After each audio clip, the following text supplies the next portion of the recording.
Les clés de l'immobilier, le magazine de l'immobilier de Radiolac avec M3, l'immobilier autrement à Genève. Radiolac, les clés de l'immobilier. Il est 11h30 tout pile. Bonjour Enzo Loboué. Bonjour Sophie. Jusqu'à midi, vous êtes là. Les clés de l'immobilier, ça repart. Merci à tous de nous accueillir à nouveau sur Radiolac pour cette nouvelle saison. Nous allons, comme tous les jeudis, jusqu'à la fin de la saison, parler d'immobilier, parler d'urbanisme, parler d'évolution également.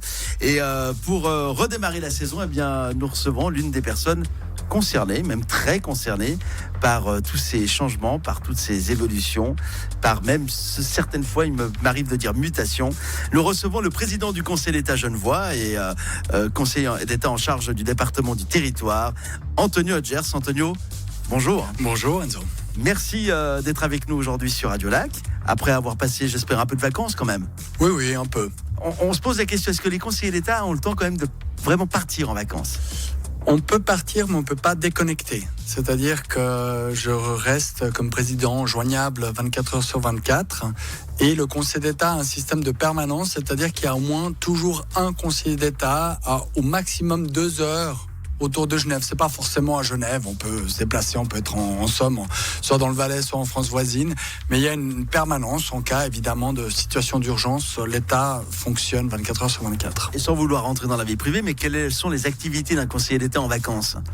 Alors, en l'occurrence, l'activité est quand même courante et moindre. Il y a moins de dossiers, il y a moins de réunions, le Parlement ne siège pas, donc voilà. Mais c'est aussi l'occasion, en tout cas pour moi, de lire ce qui se fait à l'extérieur, de lire des dossiers plus généraux. Quand on est pris comme ça dans le quotidien, on a le problème d'avoir le nez dans le guidon.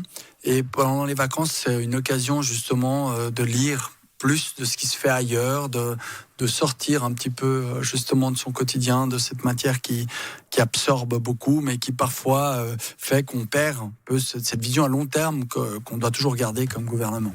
Alors justement, on va voir si vous avez lu votre dossier sur la démographie en Suisse, qui est sorti à la fin du mois d'août. Je pense que vous étiez, à la fin du mois d'août, plutôt il y a quelques jours. Je pense que vous étiez déjà rentré de vacances. On parle aujourd'hui d'une augmentation de la population de 50, 60 000 personnes de plus pour toute la Suisse. Et Genève fait partie des cantons, comme pratiquement tous les cantons, sauf 2, Neuchâtel et le Tessin, à avoir eu une augmentation qui tourne autour des 1%. Donc ça veut dire plus de gens à Genève. Quand on dit plus de gens, on dit plus de logements. Plus de places de travail, plus d'impôts qui vont rentrer. Effectivement, c'est vrai que la Suisse attire. Alors, nous, les Suisses, on fait des bébés, c'est une part de l'augmentation quand même. Les Suisses ont un taux de natalité qui n'est pas dans les plus hauts d'Europe, mais qui n'est pas dans les plus bas non plus. Mais en même temps, la Suisse, effectivement, de par son développement économique, attire les entreprises qui s'installent en Suisse et qui contribuent à la prospérité économique. C'est pas pour rien que la Suisse a un des niveaux de salaire les plus élevés d'Europe et du monde. C'est pas pour rien que le pouvoir d'achat des Suisses est un des plus élevés. C'est parce qu'il y a cette économie aussi qui nous vient de l'étranger. Ce n'est pas que des entreprises suisses qui font la prospérité de la Suisse. C'est quand même un peu plus large que cela. Mais en même temps, il faut l'accepter avec, comme un paquet entier. Qui dit prospérité, qui dit entreprise, dit aussi des personnes qui viennent. Le marché de l'emploi local ne suffit pas à répondre à la demande de ces entreprises.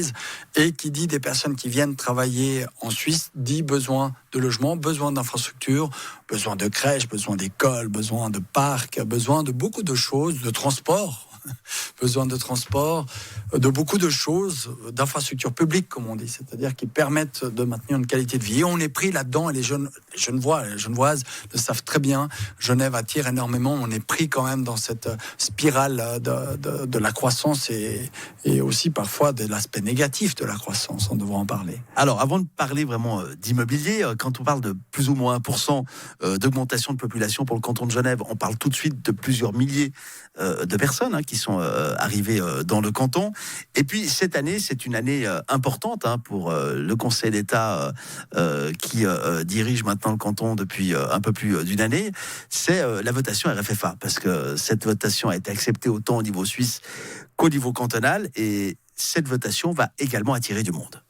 Alors cette votation, je le rappelle, est une réforme de la fiscalité des entreprises qui, à la base, est une réforme effectivement demandée par l'Union européenne pour mettre fin et moi, ça me va très bien, à vrai dire, vu mes convictions, à une discrimination entre les grandes multinationales et les petites PME suisses. C'est-à-dire qu'avant cette votation, les PME et toutes les entreprises locales, les entrepreneurs payaient des impôts sur le bénéfice importants, jusqu'à 25%. Et les grandes multinationales, elles, pouvaient avoir des forfaits, des arrangements, et elles pouvaient payer 9, 10, 11%, donc beaucoup moins. Aujourd'hui, nous avons un même taux pour tout le monde. Et ça, je crois que c'est positif. Alors, est-ce que finalement, cette unification du taux d'imposition des entreprises amènera plus d'entreprises? C'est un peu tôt pour le dire. Aujourd'hui, on n'a pas encore constaté. Alors, Genève, ça bouge tout le temps. Il y a des entreprises qui partent, d'autres qui viennent. Donc, il y a un mouvement naturel, comme la migration d'ailleurs. Quand on dit qu'il y a 2000 personnes en plus à Genève, en fait, il y en a 7000 qui sont arrivées et 5000 qui sont partis. Donc, on voit qu'il y a un mouvement quand même permanent. 10% de la population genevoise se renouvelle très régulièrement. C'est pareil pour les entreprises.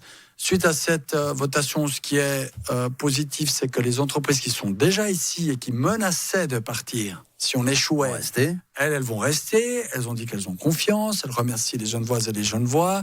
Et donc, il y a une stabilité de l'emploi derrière ces entreprises, aussi une stabilité de l'impôt de ces entreprises. Maintenant, je n'ai pas encore eu affaire à une entreprise qui dit « Ah bah tiens, j'avais jamais pensé à Genève, mais depuis que vous avez fait la réforme RFFA, je vais y venir. » Donc, je pense que c'est une condition cadre qui permet sur le long terme de stabiliser notre économie, mais je ne vois pas cette réforme comme un outil pour attirer un maximum d'entreprises chez nous. C'est pas le but du Conseil d'État. C'était pas le but au départ, de toute façon, puisque c'était d'avoir un équilibre. Exactement. Pour moi, c'est le but de cette réforme principale, c'est de traiter de la même manière la petite PME que la grande multinationale. Aujourd'hui, l'impôt sur le bénéfice est de 14,79% pour toutes les entreprises, quelle que soit leur taille. Et ça, je crois que c'était quand même une des vertus de cette réforme. Alors, Genève va continuer sa croissance, parce qu'il est compliqué de tout arrêter, voire même de revenir en arrière. Vous nous avez annoncé au début de cette année, 2019, que 2018 a été un record, puisqu'il y a eu plus de 2500, je crois même 2600 nouveaux logements qui ont été construits. 2700 presque. 2700. Pratiquement, oui, 2690, un truc comme ça. Très bien, soyons précis dans les chiffres, parce que c'est la première fois que ça arrive depuis très longtemps. Qu'en est-il pour 2019 ? Est-ce qu'on continue sur cette lancée ou est-ce qu'il y a un petit ralentissement ? Oui. Ces prochaines années, d'ailleurs, je crois que la population peut le voir en se promenant, vu le nombre de grues, de chantiers qu'on a sur notre canton, ce qui n'est pas facile à vrai dire, et pas très agréable, mais en réalité, c'est vrai que Genève est en train de construire comme elle ne l'a plus fait depuis les années 70. C'est-à-dire que ça fait pratiquement 2 générations que l'on n'a pas construit autant. C'est ce que vous évoquiez, vous avez raison de commencer par la question démographique, et derrière la question démographique, il y a la question économique. C'est qu'en fait, c'est la rançon du succès. Voyez, parce que dans les secteurs, il y en a en France d'ailleurs, ou dans d'autres pays, des cantons, des régions qui sont déclinantes, il y a énormément de chômage, il y a quand même certaines misères sociales qui s'installent aussi. Eh bien, là, il n'y a pas de problème, il n'y a pas trop de construction. Parce qu'effectivement, il n'y a pas d'emploi, il n'y a pas vraiment... Il n'y a pas de demande. Les gens partent, les jeunes qui vont se former ailleurs, ils partent, ils ne reviennent pas. Et donc, on a affaire à finalement des régions qui sont comme ça très, très déprimées aussi. Il y a peu de dynamique, peu de jeunesse, etc. Alors, à Genève, c'est un peu l'inverse, parfois même un peu trop. C'est qu'on a tellement de succès qu'effectivement, on doit construire à tour de bras. Et 2018 était autour de 2700 logements. Cette année 2019, j'ai pas vu les chiffres récemment, mais je pense qu'on est à peu près dans les mêmes eaux. Et ces prochaines années, on va se maintenir puisqu'on va démarrer des chantiers. On est en train de démarrer des chantiers importants que l'on attend depuis 10-15 ans et qui vont offrir un potentiel de logement considérable. Le but du Conseil d'État n'est pas de construire pour construire, mais de construire pour éviter de continuer à augmenter la part de pendulaires frontaliers que l'on a, qui est extrêmement importante. Genève, il y a 4 actifs sur 10 qui n'habitent pas sur le canton. Ça veut dire qu'il y a 4 personnes sur 10 qui travaillent à Genève, mais qui n'habitent pas à Genève. Donc, qui habitent soit sur le canton de Vaud, soit, pour le plus grand nombre, en France voisine. Et il n'y a aucun problème avec ça. Chacun peut choisir son lieu d'habitat, sauf que quand on habite en France voisine, notamment, eh bien, dans 95% des cas, on va venir en voiture. Donc, on explose la mobilité, on a énormément de bouchons. Et si on veut juguler ça, si on veut continuer à, en tout cas, freiner cette expansion du côté chez nos amis et partenaires français et réduire par là les bouchons et aussi l'usage de la voiture, ce qui est un enjeu aujourd'hui avec le réchauffement climatique, nous devons construire sur notre territoire pour loger une plus grande part de ces actifs qui aujourd'hui vivent ailleurs. Alors on va sortir un tout petit peu, puisque vous m'avez amené sur le sujet de l'urbanisme, on va sortir un tout petit peu de l'immobilier et on va parler un tout petit peu de la mobilité, parce qu'il y a une date importante qui est en 2019, c'est le 15 décembre, à condition qu'elle soit respectée, avec le lancement du CEVA. Alors quel est votre avis et quelle est votre vision? Parce que le CEVA répond à plusieurs de toutes ces questions, la mobilité, où est-ce qu'on habite, comment on se rend au travail, de quelle façon on traite le climat. Alors tout d'abord, ça sera le 15 décembre. Voilà, le tunnel est construit, on vérifie, là on est en train de vérifier les wagons, les locomotives, la sécurité, on a fait un test grandeur nature, ça a bien marché. Le 15 décembre, on a une ministre suisse, Simonetta Sommaruga, la ministre de l'État français en charge des transports, donc ça sera un événement d'envergure internationale. Donc, j'espère que ça marchera parce qu'on a du beau monde. A priori, tout indique que c'est le cas. Alors, le CEVA, c'est quoi? C'est finalement éviter que ces pendulaires qu'on évoquait, ces pendulaires frontaliers, qui ne sont pas que des Français d'ailleurs, il y a beaucoup de Suisses qui habitent... Il ne faut pas faire l'amalgame entre frontaliers et Français. Voilà, effectivement, c'est deux choses. Voilà, il y a des frontaliers qui viennent de bien plus loin que la France. Et puis, effectivement, et puis il y a aussi des Italiens qui habitent en France, comme les Italiens. Il y a de tout partout. Donc du coup, il ne s'agit pas du tout d'une question de nationalité. Il s'agit d'un enjeu que toutes les métropoles connaissent, c'est-à-dire ce trafic qui vient le matin en ville et qui repart le soir et qui provoque ces fameux bouchons. Si vous allez à Zurich, vous avez ce même phénomène, sauf que la ville de Zurich est entourée par un très grand canton, le canton de Zurich, et il n'y a pas de frontière nationale. Bref, notre grand Genève, c'est avec nos partenaires et amis historiques français. Et donc le CEVA, qu'est-ce qui vient faire là-dedans? Le Léman Express, comme on l'appelle aujourd'hui, et vient dire et offrir surtout la possibilité d'habiter de l'autre côté de la frontière, mais au lieu de venir en voiture, je vous le disais, 95% des pendulaires depuis la France se font en voiture. Mais principalement parce qu'il n'y a pas d'autres. Mais bien sûr, c'est pas un reproche, c'est pas que les gens sont de mauvaise foi, puis on a des bus ou des trains vides à causer, c'est parce qu'il n'y a pratiquement pas de solution. Il y a quelques bus, mais c'est des lignes régionales qui passent peu. Et puis les bus sont bien chargés le matin. Voilà, ils sont bien chargés. D'ailleurs, toutes ces lignes frontalières fonctionnent très bien, mais il faut du transport plus massif. Si on se compare à Zurich, justement, eux c'est dans le même canton, mais urbanistiquement, eh bien, ils ont des RER. Et le Léman Express, c'est un bout de RER, et ça permettra aux pendulaires français d'aller soit vivre à Annemasse, soit dans des autres communes où il y a une gare, de prendre le train jusqu'à Annemasse et depuis Annemasse d'arriver au centre-ville en train sans prendre leur voiture. Et ça, c'est fantastique. Tant pour ces pendulaires, que franchement, c'est pas très agréable de passer 1 heure et demie chaque matin dans les bouchons, que aussi pour les communes genevoises qui aujourd'hui se voient passer ce flot de voitures continu et reçoivent la pollution. Donc je crois que ce Léman Express, ça va être vraiment un bienfait pour les deux côtés de la frontière. Bon, les facteurs importants sont bien sûr le temps de trajet qui sera fait à travers le Léman Express et non plus en voiture, et puis le prix également qui apportera la décision positive ou négative. Il y a encore un facteur très important, c'est qu'on le sait, toutes les études le montrent, si les gens ont un parking à destination et notamment un parking gratuit, même si vous leur mettez un train, ils disent non, parce qu'on est dans sa voiture, on écoute sa musique, etc. On passe, voilà. Et donc c'est aussi important, il faut le comprendre, de réguler, et c'est tout le travail de mon collègue Dalbousco, la gestion des parkings, des entreprises et au centre-ville, parce que c'est aussi par là, c'est aussi un levier pour inciter les gens à prendre le train plutôt que leur voiture. Alors, on va revenir pour parler d'immobilier. On va faire un petit point, bien sûr, sur les chantiers qui ont démarré déjà en début de cette année 2019. Il y a bien sûr les communaux d'Ambilly, il y a le quartier de l'Étang également. On va parler un peu du PAV, parce que le PAV est là pour l'instant. On ne voit pas de grue dans le PAV, mais il y a des choses qui se passent depuis cette année 2019. Et puis, on fera également le point sur l'actualité du moment. On revient dans les clés de l'immobilier sur Radio Lac avec notre invité aujourd'hui, le président du Conseil d'État, Antonio Hodgers.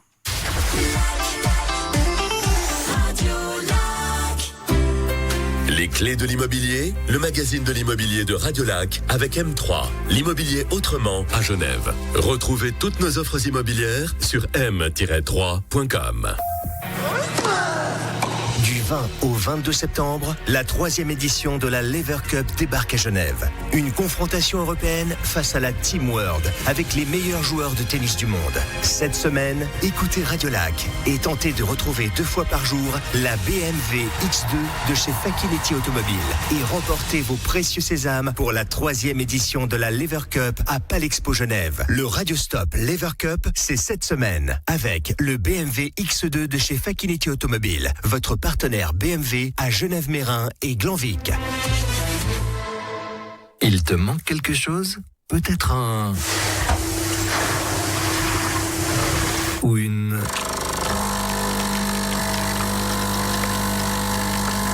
ou un... Nous l'avons. Découvre le nouveau microspot.ch. Hello. Vous foutez quoi dans ma roulotte? Il paraît que cette année, c'est les 100 ans du CNI. C'est Cuchel et Veillon qui font la tournée. Oui, c'est juste, mais cassez-vous. Il faut que j'enfile mon nez rouge et mon tutu. Trop cool. Je vous attends dans le chapiton et je me réjouis. Réjouissez-vous. Le Cirque CNI, avec son magnifique programme de jubilé, est là. Du 23 août au 12 septembre à Genève, pleine de plein palais. Billets chez Ticket Corner. Radiolac. Genève. Radiolac, les clés de l'immobilier. Jusqu'à 12h, nous sommes en compagnie du président du Conseil d'État genevois, Antonio Hodgers, pour parler d'immobilier, d'urbanisme et puis de plein d'autres choses, parce qu'on peut parler de tout dans cette émission.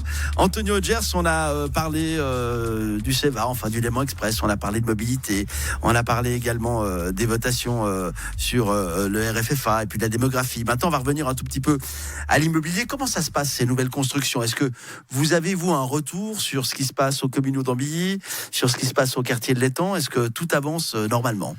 Alors, en termes de chantier, oui. Maintenant, je suis pas un spécialiste de ces chantiers. C'est des ouvrages incroyables parce que c'est pas juste un immeuble, c'est plusieurs immeubles. Ce sont des nouveaux quartiers. Des nouveaux quartiers complets. Moi, ce qui m'intéresse, et c'est là où j'attends de voir, c'est est-ce que le quartier va ressembler aux jolies photos que les urbanistes, architectes et promoteurs nous ont présentées. Je vous vois rire, Enzo. Mais je crois que c'est un point important. Aujourd'hui, les gens comprennent pour la plupart qu'il faut construire du logement pour des raisons qu'on évoquait tout à l'heure, pour éviter que les gens habitent de plus en plus loin, etc. Mais en même temps, on veut que ces quartiers soient de qualité.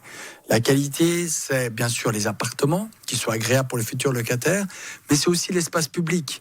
On ne vit pas que dans son appartement, on vit aussi dans son allée, on vit devant son allée, on vit autour, et la vie de quartier, les rencontres se font en dehors des immeubles et devant les immeubles, etc. Et donc, les quartiers que moi j'ai grandi à Mérin, j'ai bien aimé, mais on veut plus de quartiers comme ça, tout béton, trop de logement social au même endroit. Pour moi, l'enjeu c'est bien mélanger. On met un peu de logement social, du locatif et de la PPE.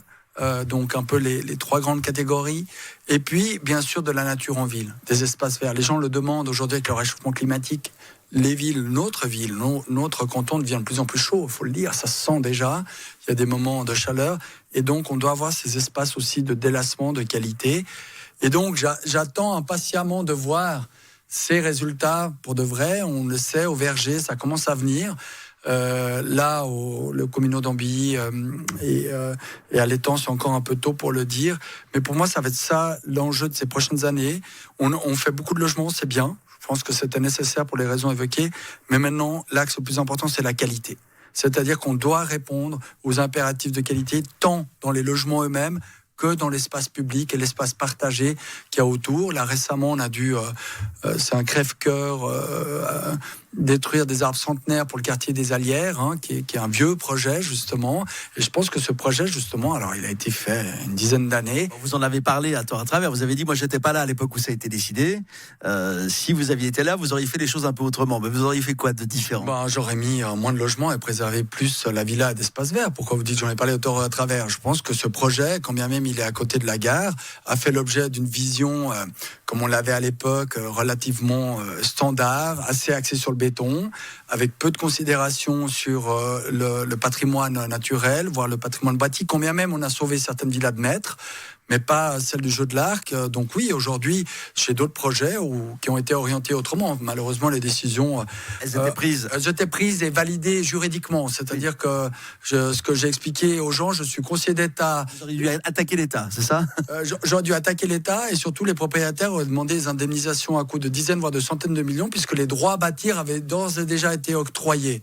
Donc c'est ce que j'ai expliqué à certaines personnes, c'est qu'on est conseiller d'État, on n'est pas dictateur, on est inscrit quand même dans l'état de droit, heureusement, et donc même un conseiller d'État peut pas tout faire. Alors, il est clair, on parlait avant des années 70 où il y a eu un manque d'anticipation par rapport au futur. Hein. On s'est retrouvé d'ailleurs à la fin des années 80 avec un manque de logement. Aujourd'hui, on est en train d'anticiper sur l'avenir, mais ça va tellement vite. Est-ce qu'aujourd'hui, l'anticipation suffit ?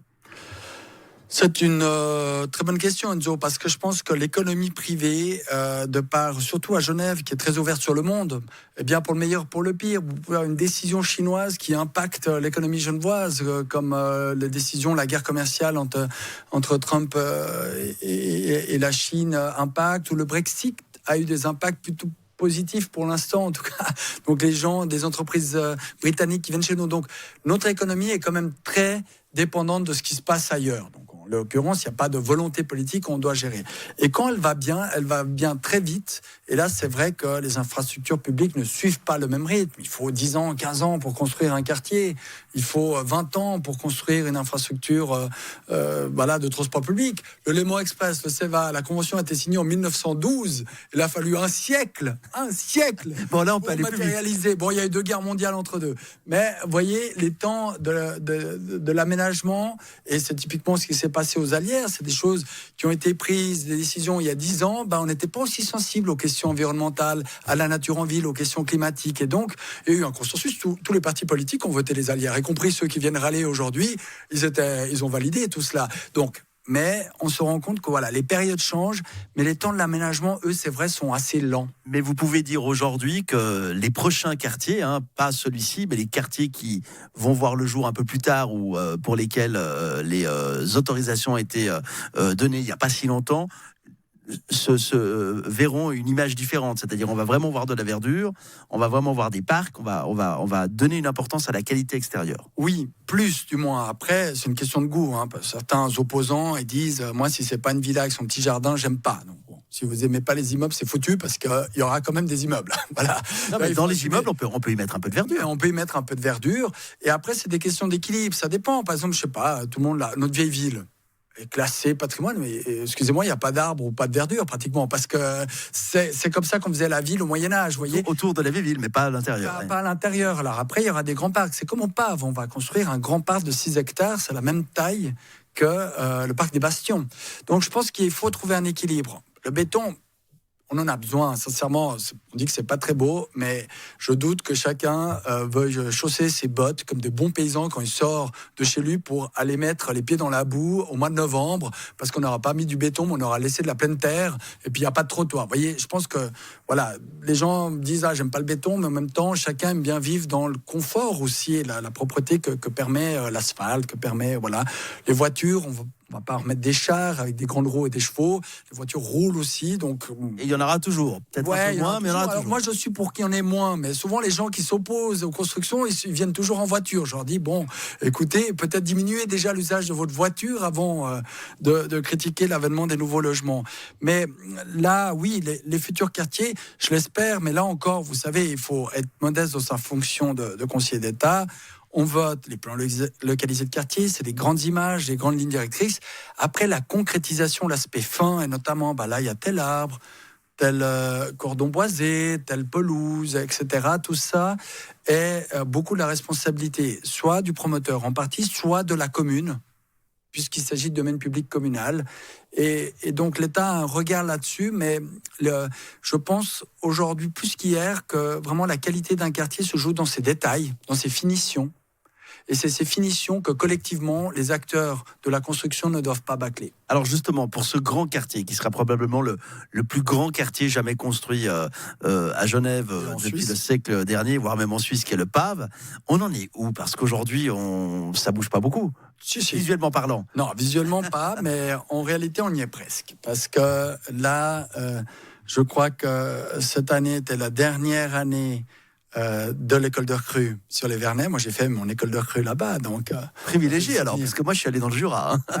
Je me suis débrouillé pour avoir de bons résultats à l'entrée pour pouvoir choisir, vous voyez. Moi, j'avais pas fait la course. Voilà. J'ai marché autour du stade. Donc l'armée va quitter. L'armée va quitter. Donc aujourd'hui, on est pris dans les délais. C'est que pour pouvoir construire, il faut que l'armée quitte ce lieu. Et pour que l'armée quitte ce lieu, il faut terminer les constructions qu'on a prévues pour elle en dehors de la ville. Quel timing pour ça ? Alors, on y est. Donc là, on est sur 2020. Donc en 2020, on va commencer à démonter la caserne. Et ensuite, on va enchaîner avec la construction des logements. Donc ça y est, le chantier, il est tout soudain. Durant cette législature, on aura le premier gros chantier. Ça va être un quartier dense, haut, faut le savoir. On est quand même sur un niveau de ville plus élevé que ce que l'on connaît habituellement à Genève. C'est important de le faire pour mieux utiliser les espaces. C'est mieux utiliser ces espaces, mais si on construit dense et haut, il faut être encore plus rigoureux sur la qualité des espaces publics, sur les infrastructures, sur la nature en ville. Et pour moi, ça, c'est un défi autour de ce projet. C'est vraiment d'offrir cette qualité aux gens qui habitent, aux gens qui seront autour. C'est vrai que l'ensemble du Pave, vous dites c'est un très grand quartier, en réalité c'est tellement grand que c'est un morceau de ville, c'est plus un quartier, c'est plusieurs quartiers. Mais qu'est-ce qui se passe de l'autre côté de la rue alors ? Parce que là on n'a pas encore traversé la rue, on n'est pas encore rentré dans le cœur du Pave. Quelle rue là ? La rue des Acacias ? Ouais, la route des Acacias, enfin tout le périmètre. Si, il y a plusieurs projets. En réalité, les plans de casier de quartier sont en train d'arriver à maturité. Malgré des tergiversations assez pénibles au Parlement, la Fondation Pave a été enfin votée. Et donc, je rappelle, cette fondation est dotée, sans que ça coûte aux contribuables, de 600 millions de francs qui permettra d'indemniser les entreprises qui sont sur le Pave. C'est hors de question de détruire l'emploi et d'appauvrir des entrepreneurs qui sont sur le Pave. Parce que là, on parle vraiment des PME. Ouais, on parle des PME, ou même des plus grandes boîtes, même la Migros y est, mais on doit correctement indemniser ces gens-là. On ne va pas casser leur business, on va les mettre ailleurs, mais on doit les indemniser. Donc c'est long, ce mouvement. Et maintenant qu'il y a la Fondation Pave qui sert à cela, on pourra peu à peu construire les quartiers. Mais le Pave, c'est pas un quartier, c'est plusieurs quartiers, c'est un morceau de ville. Et ça se déroulera sur 20 ou 30 ans. Donc il faut imaginer vraiment une génération pour construire ce nouveau morceau de ville. On en parlera de toute façon durant cette année d'émission. On recevra les personnes concernées pour nous parler de ces nouveaux quartiers. Mot de la fin, quels sont vos projets d'ici la fin de l'année ? Il y a des choses importantes qu'il faut absolument faire ? Alors, d'ici la fin de l'année, moi, en termes d'urbanisme, on va mettre l'accent sur la qualité, plus de nature en ville. Moi, je trouve qu'on n'en fait pas assez. On n'en fait pas assez, nos projets sont un peu trop béton, je veux plus de verre, donc c'est l'aménagement des nouvelles règles du jeu dans ce sens-là, et puis on doit aller de l'avant vraiment sur ce grand défi de l'humanité qui est la transition écologique, la protection du climat, et comment nous, petites Genevoises, petits Genevois, on peut contribuer et on doit contribuer à ce grand défi. Anthony Hodgers, merci d'avoir participé à cette première de la saison. On vous souhaite une belle année en tant qu'année scolaire, même si vous y allez plus en ce moment, mais ça peut revenir un jour, on ne sait jamais.